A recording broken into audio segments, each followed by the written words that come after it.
অন্যতম সংগঠক আমার অত্যন্ত স্নেহের ছোট ভাই জনাব মিজানুর রহমান উপস্থিত আছেন। আজকের এই দোয়া ও গণ ইফতার মাহফিলের সম্মানিত প্রধান অতিথি জাতীয়তাবাদী দল চট্টগ্রাম দক্ষিণ জেলা বিএনপির সাবেক সদস্য, বাঁশখালী উপজেলা বিএনপির সংগ্রামী সিনিয়র যুগ্ম আহ্বায়ক, বাঁশখালী থেকে বারবার নির্বাচিত মাননীয় জাতীয় সংসদ সদস্য, সাবেক মন্ত্রী, আমাদের সকলের প্রিয় নেতা শ্রদ্ধেয় আলহাজ জাফরুল ইসলাম সদরের সুযোগ্য জ্যেষ্ঠ সন্তান, বাঁশখালীর আগামী দিনের কান্ডারিয়া জননেতা জনাব লায়ন জহুরুল ইসলাম চৌধুরী আলমগীর ভাই আজকের এই ইফতার মাহফিলে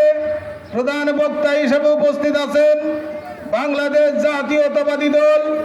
বাঁশখালী উপজেলা বিএনপির সাবেক সাধারণ সম্পাদক, পলিসির ইউনিয়ন পরিষদ থেকে বারবার নির্বাচিত সম্মানিত চেয়ারম্যান, কারা নির্যাতিত জননেতা শ্রদ্ধেয় জনাব ইব্রাহিম বিন খলিল সহ জাতীয়তাবাদী দলের অঙ্গ সহযোগী সংগঠনের সকল স্তরের নেতৃবৃন্দ, বিশেষ করে সাম্বল ইউনিয়নের সম্মানিত